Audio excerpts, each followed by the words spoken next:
நீங்கள் உலகத்தில் இருக்கிற 190 நாட்டில் 80 நாடோட வியாபாரம் பண்ணிக்கிட்டு 80 நாட்டிலும் ஒவ்வொரு நாட்டிலேருந்து எத்தனை நூற்றுக்கணக்கான பொருட்கள் நூற்றுக்கணக்கான அளவுகளில் விலைகளில் வந்துக்கிட்டு இருக்கதை ஏப்ரல் 5லேருந்து எல்லாம் மாறுதுன்னா என்ன இது நடக்கிற காரியமா? மார்க்கெட்டில் கிடைக்கும். இது டெய்லி சாப்பிட்ற பொருளே வெளிநாட்டிலேருந்து வருது. மெக்சிகோலேருந்து அவகேடோ வருது. அவன் குடிக்கிற பீருக்கு டின்னு இன்னொரு நாட்டிலேருந்து வருது. பீரு வேறு நாட்டிலேருந்து வருது. காய்கறி, பழம், ப்ரெட்டு, கேஸ் எல்லாமே. அப்போது இவர் சொன்னால் யாரும் கேட்பாங்களான்னு தெரியல. கூட இருக்கவனுக்காவது புத்தி இருக்கணும், இவருக்காவது சொந்த புத்தி இருக்கணும். இதெல்லாம் நடைமுறை சாத்தியமானு பண்ணிட்டாரு. அதற்கப்புறம் சீனா என்ன பண்ணான்? எல்லோரும் பயப்படுறாங்க.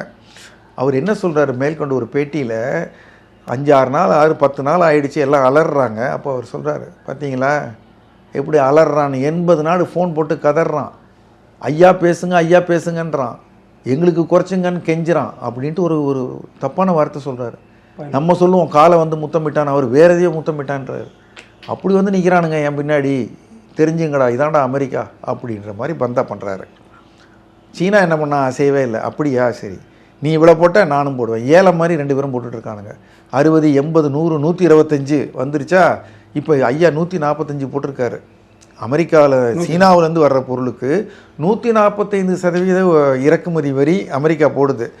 சீனா 125 நிறுத்திட்டான். இனிமேல் நாங்கள் இந்த விளையாட்டுக்கு வரல, 125 தான். நீ ஏற்றினா கூட 125 அவனால் தாங்க முடியாது. கரெக்ட்.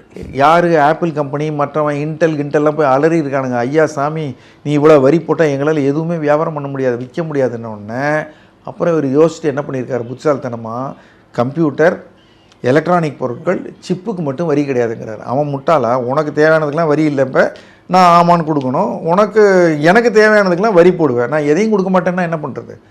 ஆக 2 பெரிய பொருளாதாரம், நம்பர் 1 நம்பர் 2 2 பொருளாதாரமும் முக்கியமாக செஞ்சுக்கிட்டு இருக்க வர்த்தகத்தில் பெரிய குழப்பத்தை உண்டாக்கியிருக்காங்க.